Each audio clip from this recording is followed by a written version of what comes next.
அபாரமான அபூர்வமான வெற்றி உண்டு. அபாரம் அபூர்வம். ஜிம்பாப்வேயோட வெற்றி பெறுறது எல்லாம் அது அபூர்வம். அபூர்வம் அபூர்வம் அபூர்வம் அபாரம் அபூர்வம். ஏன் தெரியுமா? அபாரமான வெற்றி. நீ நினைக்காதீங்க இலங்கை அணி எப்படி சொல்றதுன்னு சொன்னா, நாங்க தலைவரை மாத்தணும், அணி வீரர்களை மாத்தணும், தலைமை கோச்சை மாத்தணும், தெரிவுக்குழுவை மாத்தணும், இது எல்லாத்தையும் மாத்தணும் தான் இருந்தீங்க நீங்க. அண்மையில கிரிக்கெட் போர்ட் சேர்மனை வீட்டுக்கு அனுப்பணும், கோ ஹோம் ஷம்மி சில்வா தொடங்க வேணும்னு சோசியல் மீடியாவில் தொடங்கிட்டாங்க. இது எல்லாத்தையும் மாத்தினாதான் நாங்க விளையாடுவோம். இப்ப முதலாவது நாங்க டெஸ்ட் பண்ணிருக்கோம், அணி தலைவரை மாத்தினோம். ஓகே சரி ஆயிட்டு. அப்படியா? இப்ப இப்படித்தானே டிவி வேலை செய்யலன்னா ஏதாவது ஒரு கெஜெட்டை மாத்தி விடணும், அப்பதான் வேலை செய்யும். அது அண்டனா சுத்தணும், இல்லைன்னா ஏதாவது ரான்ஸ்மோ வரும், இன்னமும் ஏதாவது ஐசி அடிபட்டிருக்கும், இந்த மாதிரி அதில் மாட்டா தான் வேலை செய்யும். அதனால முதலாவது நாங்க என்ன செய்வோம், மெயினா இருக்கிற சரி இதுதான் பிரச்சனையா இருக்கும் போல ஒரு குத்து மதிப்புல கலட்டி மாத்துவோம், டிவி வேலை செஞ்சிடும். அப்ப நான் பெரிய மெக்கானிக் ஆயிருவேன். ஓட்டோ கண்ணாடியை திருப்பின கதை தானே. அப்படி ஒரு சம்பவத்தை செஞ்சு வெண்டுட்டோம்னு சொல்லி நினைச்சிட்டு இருக்காங்க இலங்கை அணி. ஆனா எனக்கு தெரிஞ்சு இலங்கை அணி இந்த இறுதிப் போட்டிக்கு வாரது அப்படின்றது அவ்வளவு இலகுவானது இல்லை. இறுதிப் போட்டி இப்ப நேற்றைய தினம் நடந்த போட்டி எல்லாத்தையும் தாண்டி நாளைய தினம் பாகிஸ்தான் அணியை வெற்றி பெற்றால் தான் இறுதிப் போட்டி. சரி, தோல்வி அடைந்தால் ஜிம்பாப்வே இறுதிப் போட்டிக்கு செல்லும். ஓட்ட நிகர சராசரி வேகத்தில் மேலே இரண்டாவது இடத்தில் இன்னும் ஜிம்பாப்வே காணப்படுகின்றது. எனவே இதன் காரணமாக இலங்கை அணி அடுத்த போட்டியில் நெட் ரன் ரேட்டை பற்றியெல்லாம் கவனப்படுத்த ஒரு பந்தோ ஒரு ஓட்டத்தால கூட நீங்க வெண்டு 2 பாயிண்ட்ஸ் எடுத்தீங்களா உங்களுக்கு 4 பாயிண்ட்ஸ் வரும், இறுதிப் போட்டிக்கு செல்லலாம். இல்லையா வீட்டுக்கு வரலாம், வீட்டுக்கு திரும்பி வரலாம். ஜிம்பாப்வே இறுதிப் போட்டிக்கு செல்லும். பாகிஸ்தானோட வெல்ல முடியுமா? பாகிஸ்தான் செலக்ட் ஆயிட்டாங்க, அத மைண்ட்ல வச்சுக்கோ. அது சரி. அத மாதிரி கட்டும் பாதுகாப்புக்கு மத்தியில அப்படியே இப்படி ஒரு நடக்கலாம். இவ்வளவு கஷ்டத்துக்கு மத்தியில, இவ்வளவு பிரச்சனைகளுக்கு மத்தியில நம்மளை நம்பி, நம்ம நாட்டை நம்பி வந்து காப்பாத்தி, நம்மளோட மானத்தை காப்பாத்தி திரும்பி போறோம் என்று சொல்லிக்குள்ள பிள்ளைகள் இல்ல நாங்க நிக்கிறோம் ஒரு மாதிரி சமாளிச்சு எல்லாம் செய்திருக்கிறோம். இந்த நாடும் பெறாத கட்டத்துல இலங்கை வந்து தன்னை காப்பாத்தின ஒரு மனிதாபிமான அடிப்படையில வந்து பண்ணால் அப்படியே இருக்கலாம், இருந்தால் சந்தோஷம். அப்படி ஏதோ அப்படியாவது இறுதி போட்டிக்கு வந்துருவாங்க ஒரு சந்தோஷத்துலதான் நாங்க இதெல்லாம் சொல்றோம். ஐயோ இலங்கை அணிக்கு வந்திருக்கேன், என்னடா இது சோதனை, ஏண்டா இந்த சோதனை? இது இன்னைக்கு தப்பா நகைச்சுவைக்காக தான் சொல்றோம். ஏன்னா எனக்கு தெரிஞ்சு இலங்கை அணி மேல பயங்கரமான விமர்சனம் நமக்கு இருக்கு. அது வந்து ஒரு நம்ம நகைச்சுவையா சொன்னாலும் கூட பெரிய விமர்சனம் இலங்கை அணி மீது இருக்கு. நேற்றைய போட்டியில கூட சந்திரு வெல்லுவாங்களான்ற சந்தேகமே வந்துட்டு நேற்று கூட போட்டியை பார்த்து கொண்டிருக்கும் போது வெல்லுவாங்களா 10 நிமிஷங்களுடைய அந்த துடுப்பாட்டம் தான் அந்த வெற்றி காரணம் அப்படின்னு சொல்லலாம். ஒரு கட்டம், ஒரு பாயிண்ட் அதுல முக்கியமான விஷயம். அதை பற்றி நான் 10 நிமிஷங்கள் பற்றி நிறையவே பேச இருக்குது. ஜிம்பாப்வே அணி துடுப்படுத்தாடுகின்ற விதத்திலும் ஆரம்பத்திலிருந்து விக்கெட்டுகளை உடைத்தாலும் அவர்கள் பெற்றுக்கொண்ட 146 ஓட்டங்கள். ஆரம்பத்தில் நாணய சுழற்சி சொல்லப்பட்டது 160 ஓட்டங்களை பெற்றால் வெற்றி பெறக்கூடிய அளவு இருக்கும். ஜிம்பாப்வே அணி வெற்றி பெறக்கூடிய ஒரு ஓட்ட எண்ணிக்கைக்குள் சென்று விட்டால் என்ன நிலைமை? இப்ப எனக்கு தெரிஞ்சு ஜிம்பாப்வே ஒரு 20 ஓட்டம் கூட முடிச்சு விட்டுருக்கீங்க. பத்தும் நிசங்க பிரகாசித்தால் தான் இலங்கை அணி துடுப்பாட்டத்தில் முன்னே நிற்கின்றது. குஷல் மெண்டிஸ் அதே போன்று கை கொடுக்கின்றவர். ஆனால் குஷல் மெண்டிஸும் அண்மை காலத்தில் கொஞ்சம் சொதப்பி வேற அல்லது ஓட்டங்களை பெறாமல் போக தொடர்ச்சியாக தோல்விகளை சந்தித்துக் கொண்டிருக்கின்றோம். பத்தும் நிசங்க மாத்திரம்தான் துடுப்பாட்டத்தில் இப்பொழுது இலங்கையின் 100% நம்பக்கூடிய ஒருத்தர். அவரை கொஞ்சம் அப்படி இப்படி எதிரணிகள் ஆட்டமிழக்க செய்து விட்டால் கதை முடிந்தது. உங்களுக்கு தெரியும் ஆசிய கண்டத்திலும் பத்தும் நிசங்க, இப்பொழுது வந்தாலும் பத்தும் நிசங்க மாத்திரம் தானா?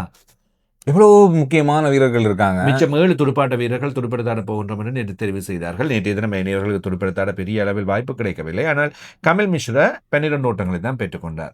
24 வயது வரைக்கும் இவருக்கான வாய்ப்பினை கொடுக்க வேண்டும், தொடர்ச்சியாக முயற்சி செய்ய வேண்டும், அதை ஏற்றுக்கொள்கின்றோம் நாங்கள் சொல்லணும். மறுபுறத்தில் வியாஸ்கான் நேற்றைய தினம் விளையாடவில்லை. ஒரு போட்டி வாய்ப்பு, இதைத்தான் நாங்கள் சொல்கின்றோம். இதற்கு நீங்க வாய்ப்பை கொடுக்காமலே விட்டுருக்கலாமே.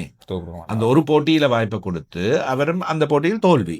எனவே சகலரும் பந்து வீசியதில் அவருடைய எக்கனமி இருந்தது, நல்ல முறையில் பந்து வீசக்கூடியதாக இருந்தது. ஒரே போட்டியோடு நீ வெளியே வைத்து விடுவார்கள். இனி ஒரு தொடருக்கு அல்லது 2 தொடருக்கு கொண்டு செல்வார்கள். அதன் பின்னர் இவர் அணியில் இருக்க மாட்டார். ஏனென்று கேட்டால் திருப்பி ஜெஃப்ரி வெண்டசி வருவார், அல்லது துனித் வெல்லாலகே வருவார், அல்லது துஷான் ஹேமந்த் ஏற்கனவே அணியில் இருக்கின்றார், இவர் வருவார். இப்படியான வேலைகளை செய்வார்கள். கமிந்து மெண்டிஸ் இலங்கை அணியின் 3 கிரிக்கெட்டிலும் நம்பகரமான துடுப்பாட்ட வீரர். இப்பொழுது அவர் நேற்றைய போட்டியில் நீக்கப்பட்டார். என்னை பொறுத்தவரையில் குஷல் மெண்டிஸ் T20 போட்டிகளின் ஆரம்ப துடுப்பாட்ட வீரர். குஷல் மெண்டிஸ் 10 நிமிஷங்க ஆரம்ப துடுப்பாட்ட வீரராக விளையாடக்கூடியவர். கமல் மிஸ்ராவை நாங்கள் அணியில் வைத்துக் கொள்ளலாம். குஷல் ஜெனிபிரா 3ஆம் இலக்கத்தில் துடுப்படுத்தாடக்கூடியவர். கமிந்து மெண்டிஸை ஏன் முன்வரிசையில் முயற்சிக்கிறார்கள் இல்லை? ஏன்னா அது துடுப்பாட்ட வீரர் துடுப்படுத்தாடக்கூடியவர், அதிரடியாக அடித்தாடக்கூடியவர், தேவையான நடுப்பகுதிகளை வந்தா நல்லா இருக்கும். ஆனா அது விளையாடக்கூடியவர். எனவே அவருக்கு 4ஆம் இட வாய்ப்பு வழங்கப்படவில்லை. எனவே அவரை நிறுத்திவிட்டு இன்னும் வேறு துடுப்பாட்ட வீரர்களை உள்ளே கொண்டு வருகின்றார்கள். எனவே இவர்களுடைய முயற்சிகள் அதே போன்று ஒரு போட்டிக்கான முயற்சிகளாகத்தான் இருக்கின்றதா இலங்கையின் முயற்சி? இந்த போட்டியை மட்டும் பண்ணிட்டு வேண்டாம், இறுதி போட்டிக்குள்ள போயிடலாம் அந்த மாதிரி ஒரு எண்ணத்துல விளையாடுறது. எல்லா போட்டிக்குமே வெல்லணும் அப்படின்ற எண்ணம் இல்லை. இந்த போட்டி இனி பாகிஸ்தானோட நாளைக்கு எப்படியாவது வென்றணும் அப்படின்னு எல்லாரையும் கொண்டு அதுக்குள்ள பூத்தி விடுறது. லாங் டேர்ம் பணியில்லை. பவன் ரத்நாயக்காவுக்கு நேற்று அறிமுகம் வழங்கியிருந்தார்கள். பவன் ரத்நாயக்காவுக்கு துடுப்படுத்த வாய்ப்பு கிடைக்கவில்லை. அநேகமாக பாகிஸ்தான் போட்டியோடு மீண்டும் அவர் விளையாடுவார் என்று நாங்கள் நம்பலாம். எனவே பவனை பொறுத்தவரையில் மிகப்பெரிய அளவில் பேசப்படுகின்றவர். அவர் உள்ளே கொண்டு வர வேண்டும், அதில் மாற்று கருத்துக்கள் இல்லை. அவர் அணிகள் கட்டாயம் இருக்க வேண்டிய. எனவே கமிந்து மெண்டிஸை நீக்கித்தான் பவனை கொண்டு வந்தார்கள். என்னை பொறுத்தவரையில் பவனை உள்ளே கொண்டு வாருங்கள், ஆனால் கமில் மிஸ்ராவிலும் பார்க்க வைத்துக் கொண்டு கமிந்து மெண்டிஸை முன்வரிசையில் கொஞ்சம் முயற்சித்து பாருங்கள். அவர்களுடைய பந்து வீச்சு தேவையான இடங்களில் கை கொடுக்கும், களத்தடுப்பு அனுபவம் வாய்ந்த வீரராக துடுப்படுத்த ஆடிக்கொண்டிருக்கின்றார். உலக கிண்ணத்துக்கு விளையாட போகின்றவர், இடதுகர துடுப்பாட்ட வீரர். இப்படி பல விடயங்கள் இருக்கின்றன. ஆனால் இவை எல்லாவற்றிலும் இலங்கை அணி சொதப்பி வருகின்றது, அல்லது தொடர்ந்தும் இலங்கை அணியின் விளையாடுகின்ற 11 தெரிவு இவை சிக்கலாகவே இருந்து கொண்டிருக்கின்றது. வெற்றி பெற்றாலும் கூட பூரணமாக நாங்கள் இந்த வெற்றிகளை கொண்டு செல்ல முடியுமா, பாகிஸ்தானோடு வெற்றி பெற முடியுமா, இறுதிப் போட்டிக்கு செல்ல முடியுமா என பல கேள்விகள் இருக்கின்றன. இது இலங்கை அணி பக்கமாக இருக்கிற ஒரு விஷயம். பாப்போம், அது வரட்டும், நாட்டுக்கு வரட்டும், அதுக்கப்புறம் என்ன மாற்றம் வருதுன்னு தெரியாது.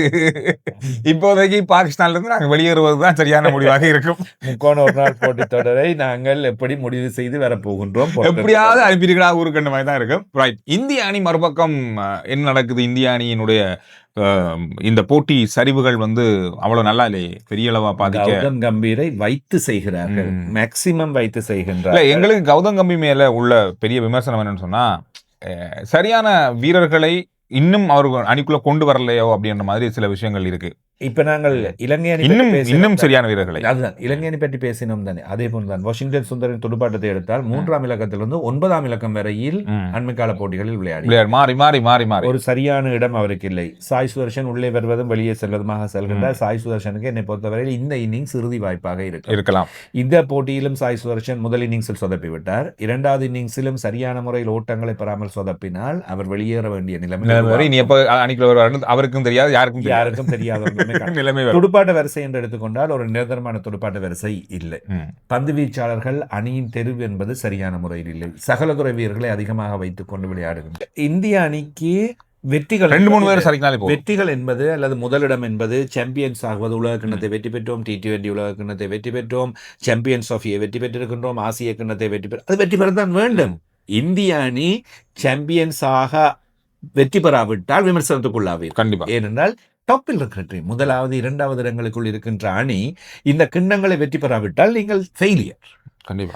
இப்ப இலங்கை அணி போன்று ஒப்பிட முடியாது. 8வது இடத்தில் 9வது இடத்தில் இருக்கின்ற ஒரு அணி தோல்விகளை தொடர்ந்து சந்திக்கிறதுல வேற ஒண்ணுமே செய்யல. நம்மளும் இவ்வளவுதான் சொல்லி பார்த்தாலும் இந்திய அணியின் தோல்விகள் என்பது இவ்வாறான தோல்விகள், அதுவும் டெஸ்டில் தங்களை அடுத்த கட்டத்திற்கு கொண்டு செல்ல வேண்டும் என்கின்றார்கள். வெளிநாட்டில் இங்கிலாந்தோடு நல்ல முறையில் நாங்கள் விளையாடி விட்டு வந்து விட்டோம், இங்கே தோல்விக்கு ஏன் விமர்சிக்கின்றீர்கள் என்றால், இந்தியா இன்று நேற்றல்ல, இந்தியாவின் குகைக்குள் அவர்கள் சிங்கங்கள். இந்தியாவில் வைத்து இந்தியாவை அசைக்க முடியாது. உலக கிண்ணத்தில் ஆஸ்திரேலியா அசைத்து காட்டி வெற்றி பெற்றுக் கொண்டது, அது ஃபெயிலியர்.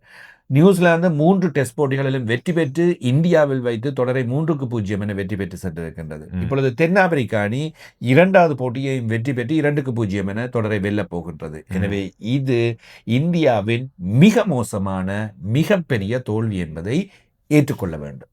எனவே இதுதான் அங்கே பார்க்கப்பட வேண்டும். இதுதான் கம்பீருக்கு எதிராக பல விமர்சனங்கள் இப்ப கிளம்ப ஆரம்பித்து, சரியான இந்த டெஸ்ட் போட்டிக்கு சரியான வீரர்களை கொண்டு வரல, அவருடைய விருப்பப்படியே அவர் நடந்து கொள்றாரு அப்படின்ற ஒரு பெரிய விமர்சனம் வந்திருக்கு. இதுல நிறைய விளையாடக்கூடிய வீரர்களை வெளியில வச்சுட்டு சம்பந்தமில்லாத வீரர்களை உள்ள வீரர்களுடைய தெரிவு, அதே போன்ற தெரிவு, அதாவது கம்பீரும் அகர்காரும் சேர்ந்து தெரிவினை செய்கின்றார்கள் என்கின்ற ஒரு பெரிய விமர்சனம் தொடர்ச்சியா இருக்கின்றது. இலங்கை அணிக்கு எப்படி விமர்சனம் இருக்கோ அதே விமர்சனம் இந்த தெரிவுக்குழுக்கும் அங்கே வந்து விட்டது.